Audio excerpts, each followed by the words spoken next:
"Morning, boss," called Darnell, his second-in-command, already waiting with coffee and blueprints. "Ready to take down this old ghost?" "As ready as I'll ever be," Michael replied, accepting the steaming cup. "Let's gather the crew." The demolition team assembled near the hospital's main entrance, 12 men and women who'd worked together for years. Michael noticed how they huddled closer than usual, voices hushed as they stared up at the crumbling facade with its broken windows like empty eye sockets.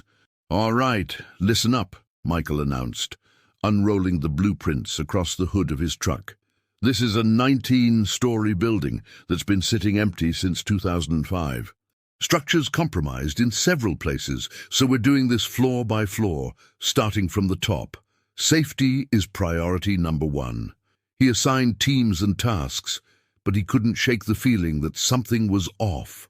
The hospital loomed above them, its shadow seeming to stretch farther than it should in the morning light. "Any questions?" Michael asked. A younger worker, Ramon, raised his hand. "I heard stories about this place, that it's, haunted. People say they still hear babies crying inside." Several workers shifted uncomfortably. New Orleans loved its ghost stories, and Charity Hospital featured prominently in local lore. "We're here to bring down a building, not chase ghosts," Michael said firmly. "These old places always have weird noises, settling foundations, wind through broken windows, maybe some critters that moved in. Nothing more." As they entered the building, the temperature dropped noticeably. Their flashlights cut through darkness thick as molasses, illuminating peeling paint and water-damaged walls. The smell hit them immediately: mildew, rot, and something else. Something medicinal that shouldn't have lingered after all these years. They made their way to the stairwell, planning to set up equipment on each floor. Michael led the first team to the 19th floor to begin preparations. The stairwell climb was grueling, especially in the humidity. By the time they reached the top floor, everyone was breathing heavily. "Fan out and assess," Michael ordered, trying to ignore how his voice echoed strangely in the abandoned corridors. The 19th floor had once housed psychiatric patients. Empty beds remained bolted to the floors in some rooms. Restraints hung from metal frames, swaying slightly, though there wasn't any breeze. Darnell whistled low. "This place gives me the creeps, Mike. Let's get this done quick." "Agreed," Michael said, checking his watch. "Let's mark structural points," and a metallic squeaking interrupted him. Slow and rhythmic, it came from the corridor beyond, the unmistakable sound of wheels rolling across linoleum. "Someone there!" Michael called, pointing his flashlight down the hallway. The beam illuminated an empty gurney in the middle of the corridor, its wheels still spinning slightly, as if it had just stopped moving. "The floor must be uneven," Darnell suggested, but his voice wavered. Michael approached the gurney cautiously. It was old, but surprisingly free of dust. As he touched the metal frame, he jerked his hand back. "It's warm," he whispered. By midday, they'd set up equipment on the top 3 floors and were preparing for the first phase of demolition.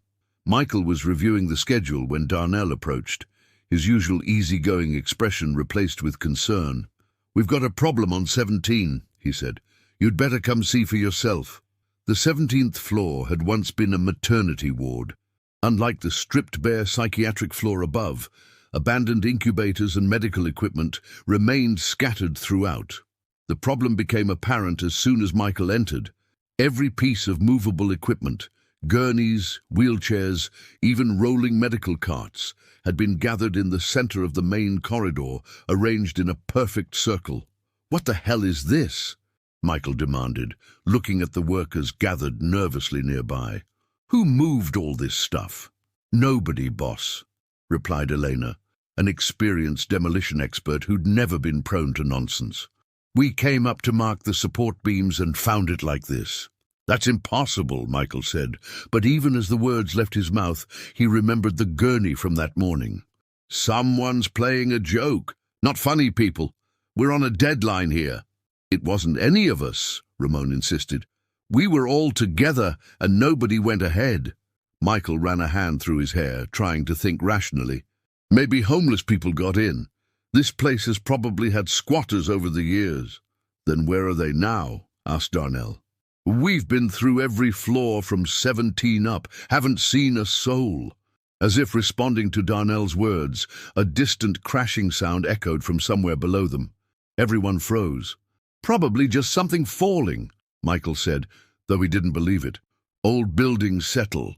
Another crash, closer this time, followed by that same squeaking wheel sound they'd heard earlier. I'm out, said one of the workers, backing toward the stairwell. I don't care about the paycheck. This ain't right. Nobody's leaving, Michael said firmly. We're professionals. If someone's in the building, we need to find them before we start demolition. He turned to Darnell. Take Elena and Ramon, check the floors below. I'll stay here with the rest and start moving this equipment out of the way. Darnell looked like he wanted to protest, but nodded reluctantly. As his team disappeared down the stairwell, Michael turned to the remaining workers. Let's clear this up. Probably just kids playing pranks.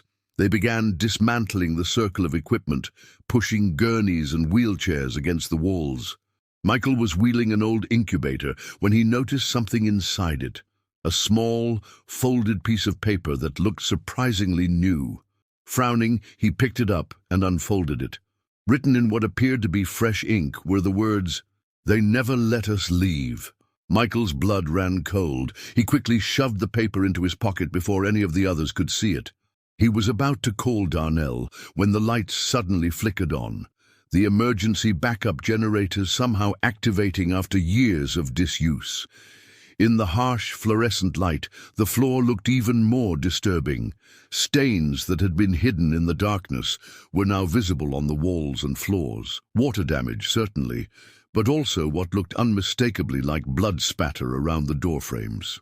The radio at his hip crackled, making everyone jump.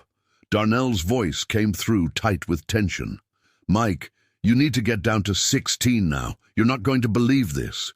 We didn't touch anything, Darnell said, standing in the doorway with Elena and Ramon. It was like this when we got here, and listen. In the silence, they could hear it. A faint, rhythmic beeping like a heart monitor, yet there was no equipment powered on in the room. It's coming from everywhere and nowhere, Elena whispered. We can't find the source. Michael approached the operating table cautiously. Unlike the tools, it was stained with old dark patches. Running his finger along the edge, he felt an unexpected warmth. The metal was not cold, as it should be in the air-conditioned room. We need to get everyone out of here, Ramon said. Something's very wrong. Michael was inclined to agree, but his professional pride and responsibility to his client wouldn't let him abandon the job so easily. Let's gather everyone in the lobby and regroup. Maybe there's an explanation. As they turned to leave, the doors to the operating room slammed shut with a bang that echoed through the floor. Ramon rushed forward, pulling frantically at the handles. They won't open!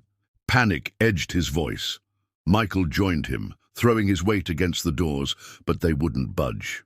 This doesn't make sense. These aren't automatic doors. The beeping sound increased in tempo, like a heart rate accelerating. The surgical lights above the table brightened to an almost blinding intensity, focused on the empty operating table. Then the instruments began to move. A scalpel lifted from its tray, hovering in midair as if held by invisible hands. It moved deliberately toward the operating table, followed by other instruments rising from their positions. What the fuck? Darnell backed against the wall, eyes wide with terror. The floating scalpel made a cutting motion above the table, tracing the outline of a human body. The other instruments moved in concert, performing a ghostly surgery on a patient that wasn't there. Elena, who had been frantically trying another exit, suddenly froze. Listen! Beneath the beeping monitor, another sound became audible. A low moan of pain, then words forming in a raspy, disembodied voice.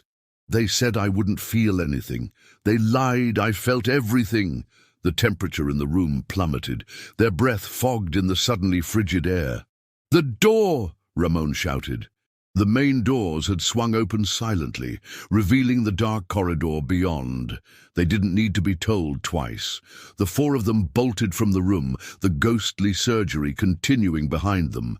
They ran for the stairwell, Michael radioing the rest of the crew as they descended. "Everyone out of the building now! Emergency evacuation!" His radio crackled with panicked responses, some team members reporting similar phenomena on other floors. Moving equipment, voices, sudden drops in temperature. Others weren't responding at all. As they reached the 14th floor, they heard it, the now familiar squeak of gurney wheels. Blocking the stairwell ahead was a line of gurneys, each draped with a sheet covering what looked like a body. As the demolition team watched in horror, one sheet moved. A withered hand emerged from beneath it, grasping at the air. "There's another stairwell on the other side," Michael said, fighting to keep his voice steady. "This way." "Don't look," Michael ordered, though he couldn't help glancing himself. In one room he saw what appeared to be a doctor bending over a bed, but both figures were translucent, like projections from an old film. They reached the stairwell door only to find it chained shut, a violation of every safety code Michael knew. "We'll have to go down to 15 and cross over," he said, trying to sound calmer than he felt. Before they could move, Elena gasped, pointing behind them. The corridor they had just traversed was now filled with gurneys, each one moving slowly but deliberately toward them, pushed by figures that flickered in and out of visibility, nurses and orderlies in outdated uniforms, their faces gaunt and eyes hollow. "The patient rooms," Darnell said, pulling open the nearest door. "We can cut through." They rushed into the room, slamming the door behind them. It was a standard hospital room with 2 beds, both empty, but rumpled as if recently vacated. A television mounted on the wall suddenly turned on, playing only static, but through the white noise came a voice, "Charity Hospital, where charity goes to die." Out the window, Michael decided, crossing to the glass.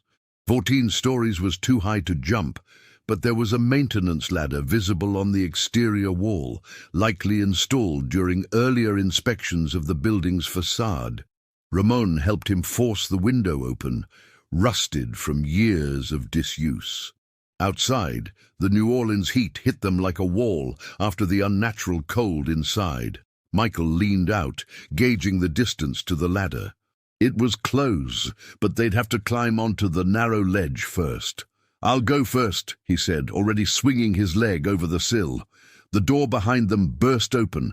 The empty gurneys rolled in, surrounding the beds, while shadowy figures moved among them, performing medical procedures on invisible patients. The air filled with moans and whispers. "Do you know how many died here when the generators failed?" asked a voice that seemed to come from the walls themselves. "Do you know how many were left behind?" Michael was fully on the ledge now, reaching for the ladder. "Come on! One at a time!" Elena went next, trembling but determined. As she reached for the ladder, one of the gurneys broke away from the others, rushing toward the window with increasing speed. "Look out!" Darnell shouted. The gurney slammed into Elena's legs just as she was between the window and the ladder. She screamed, losing her balance and falling backward. Michael lunged, somehow managing to grab her wrist.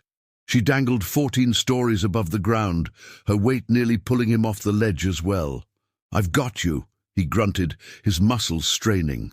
Inside the room, Ramon and Darnell fought against the encroaching gurneys, trying to reach the window. The shadowy figures became more substantial, revealing emaciated patients with hollow eyes and medical staff with faces covered in surgical masks, stained with what looked like blood. With a supreme effort, Michael pulled Elena up until she could grab the ladder. They both clung to it, breathing heavily as they watched the chaos unfold in the room. Ramon made it to the window next, squeezing past the gurneys that seemed intent on blocking his path. As he climbed onto the ledge, one of the shadowy doctors reached for him, a spectral hand passing through his shoulder. Ramon gasped, his face going pale, as if all warmth had been sucked from his body. "So cold," he mumbled, nearly losing his grip. Darnell pushed him from behind, helping him reach the ladder where Michael and Eleanor waited. But now Darnell was alone in the room, surrounded by the advancing gurneys and ghostly hospital staff. "Darnell!" Michael called. "Come on!" Darnell fought his way toward the window, but the gurneys formed a barrier, metal frames clanging together as they created a wall between him and escape. The television static grew louder, and through it came more voices, a chorus of pain and accusation. "They left us here to die." No one came for days. The water kept rising. "Go down!" Michael shouted to Elena and Ramon on the ladder. "I'll wait for Darnell!" The two began descending while Michael held his position, reaching into the room to help Darnell. Their hands connected just as one of the shadowy figures lunged forward, passing through Darnell's body. He convulsed, eyes rolling back, but maintained his grip on Michael's hand.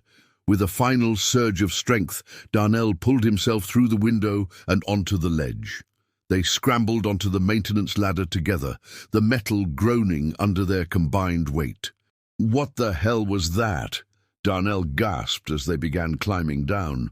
"When that thing went through me, I felt like I was drowning."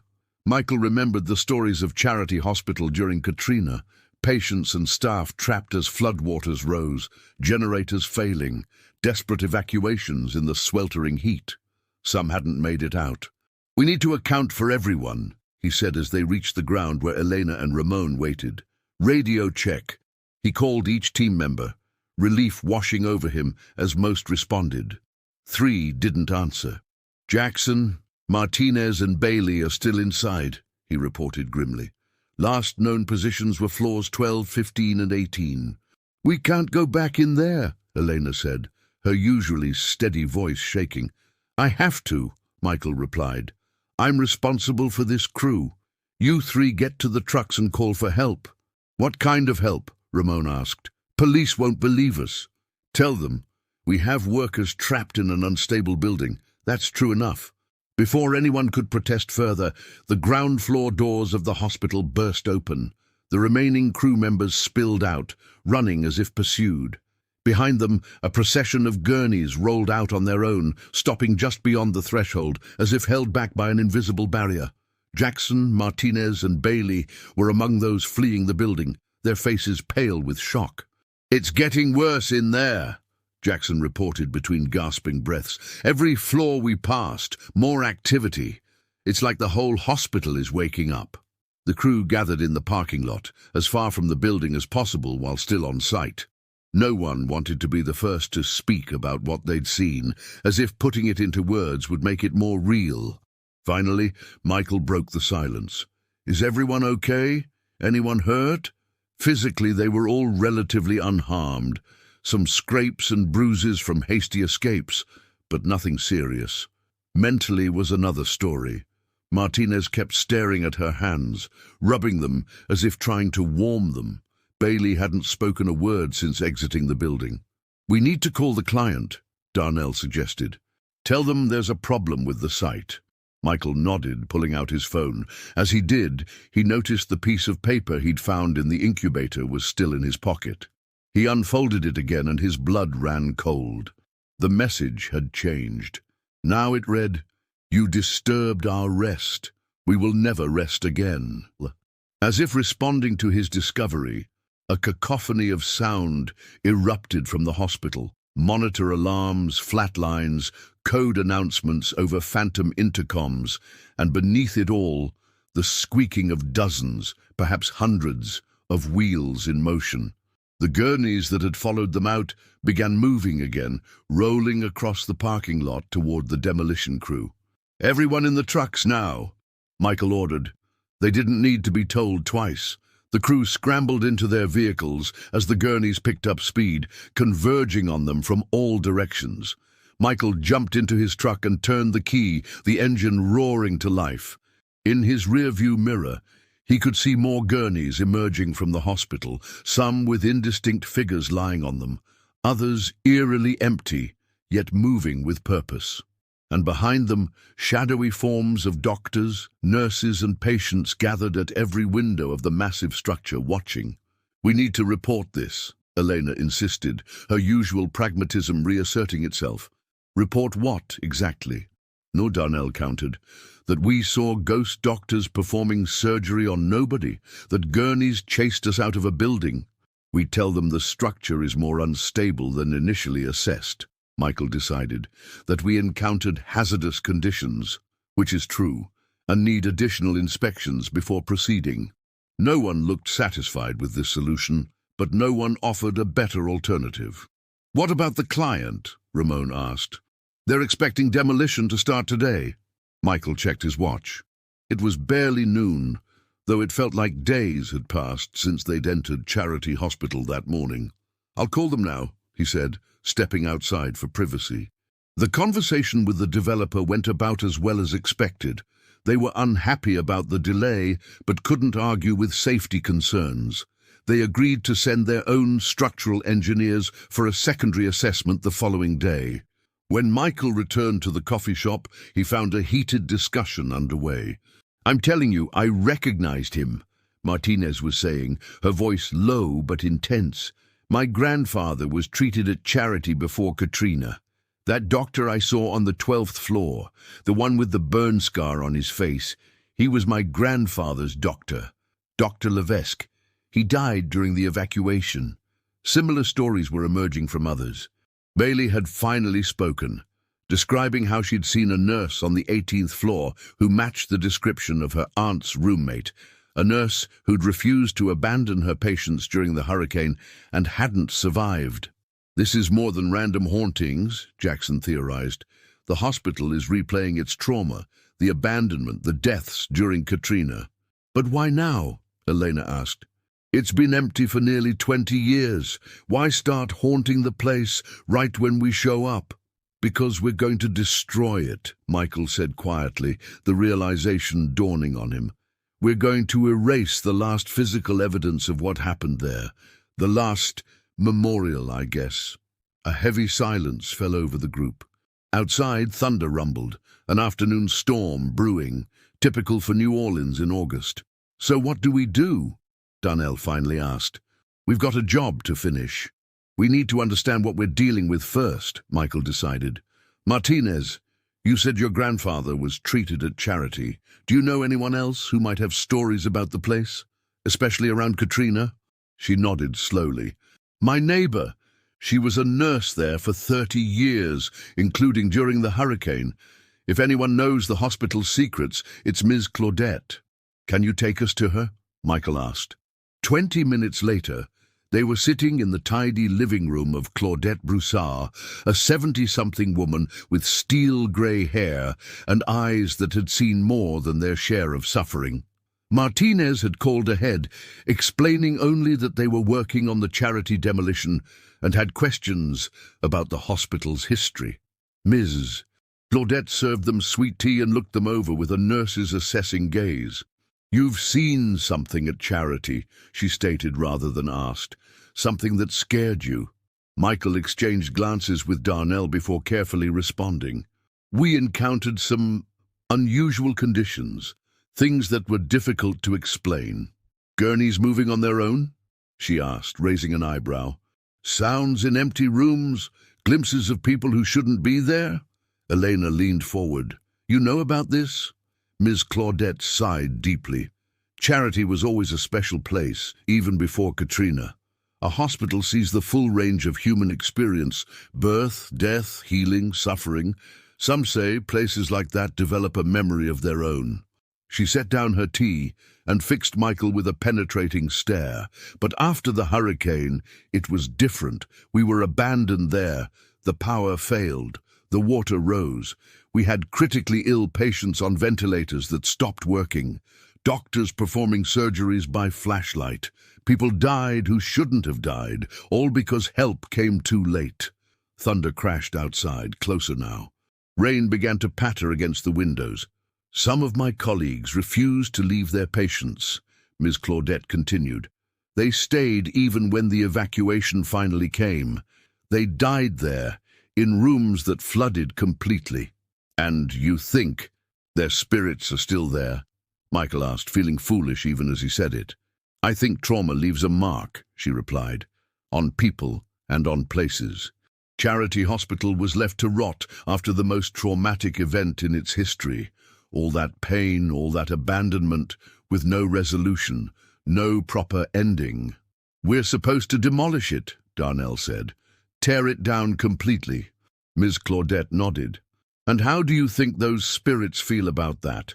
Their last connection to this world destroyed, their story erased."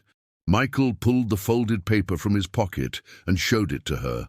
The message had changed again. "Acknowledge what happened here." Ms. Claudette touched the paper gently. "They want to be remembered. They want their sacrifice recognized before the building is gone." "How do we do that?" Eleanor asked. The old nurse looked out the window at the rain, now falling in sheets. "You need to perform a remembrance ceremony. Acknowledge the lives lost, the service given, before you take down the building." "A remembrance ceremony," Darnell repeated skeptically from the passenger seat. "That's her solution? We're demolition experts, not priests." "Do you have a better idea?" Michael asked. "Because I'm not sending our people back into that building without doing something." Elena and Ramon sat silently in the back seat, lost in their own thoughts. Finally, Elena spoke up. "My grandmother was Haitian. She practiced Vodou. She would say that disturbed spirits need acknowledgement and respect." "So we're really doing this?" Darnell sighed. "Some kind of spiritual ceremony." Michael pulled into the parking lot of their company headquarters, a modest office with an adjacent equipment yard. The rest of the crew had been sent home for the day, with instructions to return tomorrow morning.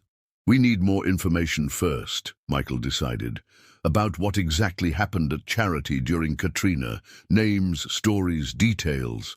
They spent the next several hours researching. Ramon, the most tech-savvy among them, pulled up news articles, personal accounts, and official reports about Charity Hospital during the hurricane. The stories were harrowing. Patients and staff stranded for days without power or adequate supplies. Temperatures inside reaching over 100 degrees, desperate makeshift care provided by dedicated medical staff who refused to abandon their posts. Most disturbing were the accounts of those who died, patients whose life support failed, elderly who couldn't withstand the heat, staff who worked themselves to exhaustion. Michael wrote down every name they could find. "There were 45 confirmed deaths," Ramon reported grimly, "but some sources suggest the real number was higher. And then they just left it there," Elena said quietly. "All these years, like a tomb." As night fell, they finalized their plan. They would return to Charity Hospital at dawn before the developer's engineers arrived. They would bring candles, flowers, and a plaque they'd had rush-ordered from a 24-hour trophy shop, engraved with the names they'd discovered, and a simple message. "In memory of those who served and suffered at Charity Hospital during Hurricane Katrina, you are not forgotten." Michael sent messages to the rest of the crew, making the ceremony voluntary but explaining its purpose. To his surprise, every single worker responded that they would attend. That night, Michael barely slept. When he did, he dreamed of endless hospital corridors and the sound of squeaking wheels following him no matter how fast he ran. He woke at 4 a.m. drenched in sweat despite the air conditioning, with the distinct feeling that he wasn't alone in his bedroom. In the corner, barely visible in the darkness, he could make out the silhouette of what looked like a hospital gurney. As he stared, frozen, it began to move toward him. Michael fumbled for the bedside lamp, his heart pounding. When light flooded the room, there was nothing there. But on his dresser, where there had been nothing the night before, lay a folded piece of paper. With trembling hands, he picked it up and read the message. "We will be waiting." The hospital loomed before them, somehow more imposing in the early morning light. Water from the previous night's rain dripped from broken windows and cracks in the facade, like the building itself was weeping. "Is everyone sure about this?" Michael asked, giving them one last chance to back out. Determined nods answered him. They gathered their items, the engraved plaque, flowers, candles, a small portable speaker, and approached the hospital's main entrance. The doors opened easily, as if welcoming them. Inside, the lobby was eerily quiet. No movement, no unexplained sounds, no ghostly figures. Just an abandoned space slowly returning to nature, with water damage and mold claiming the walls and floors. "We'll set up here," Michael decided, indicating the center of the lobby where a reception desk still stood. This was the heart of the hospital, where everyone passed through. They arranged their memorial carefully. The plaque went on the desk, surrounded by candles and flowers. Jackson, whose sister was a minister, had prepared a short reading about remembrance and peace. Elena had brought white sage, which she now lit, allowing the smoke to drift through the space. "Ready?" Michael asked, looking around at his crew. Their faces were solemn but resolute. He pressed play on the portable speaker, and soft, respectful music filled the lobby. Then he began reading the names they had discovered, each one followed by a moment of silence. Dr. Robert Levesque, who refused to leave his critical patients. Nurse Amelia Wilson, who worked for 72 hours straight without rest. Patient Gloria Washington, whose dialysis machine failed when the power went out. Name after name, story after story. As Michael read, something changed in the atmosphere around them. The air grew heavier, charged with an energy that wasn't entirely unpleasant. The temperature fluctuated, cool breezes followed by pockets of warmth, as if they were being touched by invisible presences. When the last name had been read, Jackson stepped forward to deliver his prepared words. As he spoke about honor, memory, and peaceful rest, the first gurney appeared at the edge of the lobby. It rolled slowly toward them, but there was nothing threatening about its movement now. It came to a stop near their memorial, followed by another and another. Soon, the lobby was filled with gurneys, wheelchairs, and other equipment that had terrorized them the day before, but now they simply gathered as if attending the ceremony. Then the figures began to appear, translucent at first, then gaining substance, medical staff in uniforms from different eras of the hospital's long history, patients of all ages. They stood or sat on the gurneys, watching the ceremony with expressions that ranged from solemn to grateful. The demolition crew stood transfixed, many weeping openly at the sight. Michael recognized Dr. Levesque by the burn scar Martinez had described. The doctor nodded to him, a gesture of acknowledgement. When Jackson finished speaking, Eleanor stepped forward with a small bell she had brought, ringing it 3 times. The clear tone echoed through the lobby and up through the stairwells and elevator shafts, resonating throughout the massive structure. "We acknowledge your service," Michael said, his voice steady despite his pounding heart. "We honor your sacrifice. We promise you will not be forgotten when this building is gone." A collective sigh seemed to pass through the assembled spirits. One by one, they began to fade, the medical equipment returning to stillness. The last to leave was a nurse holding the hand of an elderly patient on one of the gurneys.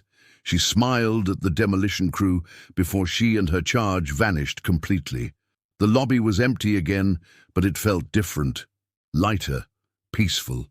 The oppressive energy that had filled the hospital the day before was gone, replaced by a sense of completion. "Is it over?" Ramon whispered.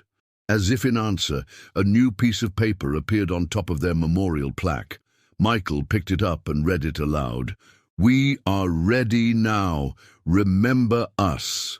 As each floor came down, the crew maintained a respectful attitude, sometimes pausing to acknowledge the spaces that had once contained so much human drama, births and deaths, suffering and healing, despair and hope.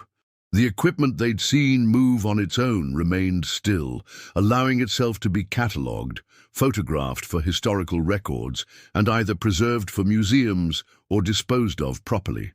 On the day they prepared to demolish the 19th floor, the psychiatric ward where their ordeal had begun, Michael found himself alone in the now empty space. The beds, restraints, and other equipment had been removed, leaving only bare walls and floors, awaiting destruction. He stood by the window, looking out over New Orleans. From this height, he could see both the gleaming skyscrapers of downtown and the areas that still bore scars from Katrina nearly 2 decades later. The city, like its inhabitants, carried its trauma but continued to live, to rebuild, to remember. A familiar squeaking sound made him turn. A single gurney remained in the corridor, though he was certain the floor had been completely cleared. As he watched, it rolled toward him, stopping a few feet away. "Hello again," Michael said softly. "I thought you'd all moved on." The air beside the gurney shimmered, and a figure gradually appeared, an elderly man in a patient's gown, sitting on the edge of the gurney. Unlike the other spirits they'd encountered, this one seemed fully present, almost solid. "Most have," the man said, his voice raspy but clear. "I stayed to say thank you." "You're welcome," Michael replied, surprised at how calmly he was taking this conversation. "May I ask who you are?" The old man smiled, revealing gaps where teeth had once been. "Name's William Davenport, been here since before the storm. 19th floor was my home for 12 years. Michael leaned against the windowsill. "You were a patient here, in the psychiatric ward?" "Schizophrenia and depression," William nodded. "Wasn't as bad as some. Better than most, truth be told. The doctors here, they were good to me. When everyone else gave up, charity took me in. And during Katrina, were you died on the 3rd day?" William said matter-of-factly. "Heat stroke, they figured. Old bodies like mine, they don't handle the heat so well. But I wasn't alone. Nurse Jenkins stayed with me till the end." Michael remembered the name from their research, Beatrice Jenkins, a psychiatric nurse with 30 years of service. "I'm sorry," Michael said, unsure what else to offer. William waved a dismissive hand. "Don't be. Had a good long run, but this place," he gestured around the empty floor, "it's been our home. Hard to let go, you understand? Some were angry, scared. When we heard they were finally tearing it down, well, some took it poorly. The gurneys, the operating room, that was all you?" "Not me personally," William chuckled. "I was never that dramatic in life or death. But yes, the others wanted to scare you off, thought if the demolition was stopped, we could stay." He slid off the gurney and walked to the window, standing beside Michael. Outside, clouds were gathering again, another summer storm brewing. "Your ceremony changed things, reminded us that being remembered doesn't depend on these walls, that our stories can live on, even when the building's gone." A comfortable silence fell between them as they both gazed out at the city. Finally, William spoke again. "One more favor, if you don't mind." "Name it," Michael replied. "In the basement, there's a storage room. Southeastern corner. Behind some shelves, there's a loose brick in the wall. Behind that brick is a small box. Would you get it for me? It's important." Michael nodded. "I'll find it." "Thank you, son." William turned back toward the gurney. "Time for me to join the others. You've done good work here. Not just the demolition, the remembering." As Michael watched, William and the gurney slowly faded until the corridor was empty once more. Only a slight depression on the dusty floor showed where the wheels had been. "So you're saying you had a full conversation with a ghost?" Darnell asked as they descended the emergency stairs, their flashlights cutting through the gloom. "I know how it sounds," Michael admitted, "but after everything we've seen here, is it really that strange?" The basement level was even more deteriorated than the floors above. Black mold covered the walls in thick patches, and the smell of decay was overwhelming. Their boots splashed through puddles of stagnant water that had never fully dried. "Southeastern corner," Michael muttered, consulting the crude map he'd drawn based on the original blueprints. "Should be this way." They navigated through corridors lined with rusted equipment and collapsed ceiling tiles. Hospital supplies, syringes, bandages, medication vials were scattered across the floor, abandoned in the hasty evacuation. "There!" Darnell pointed his flashlight at a door labeled Storage 4B. The door was swollen with moisture and took both of them pushing together to force it open. Inside, metal shelving units had collapsed against each other like dominoes, creating a jumbled barrier of rusted metal and rotting cardboard boxes. "Southeastern corner would be there." Michael indicated the far corner, mostly hidden behind the fallen shelves. It took them 20 minutes to clear a path, moving shelves and soggy boxes filled with mouldering paperwork. Finally, they reached the corner where water stains marked a clear line about 4 feet up the wall, the height the floodwaters had reached. "Look for a loose brick," Michael instructed, running his fingers along the wall. Darnell did the same, tapping bricks methodically. "Here," he said finally, "this one moves." The brick wasn't fully loose, but wobbled when pressed. Together they worked it free, revealing a small cavity behind it. Inside was a metal box, roughly the size of a paperback book, surprisingly untouched by the moisture that had damaged everything else. Michael carefully extracted it. The box was locked, but the old mechanism gave way with minimal force. Inside, wrapped in a plastic bag, was a journal bound in cracked leather and a small velvet pouch. "Should we open it?" Darnell asked. Michael hesitated, then nodded. "William wanted us to find it for a reason." The journal belonged to William Davenport. The first entry was dated 12 years before Katrina, documenting his admission to Charity Hospital's psychiatric ward. The pages that followed chronicled his life there, daily routines, relationships with staff and other patients, his struggles and small victories against his mental illness. The writing was surprisingly lucid and often poetic.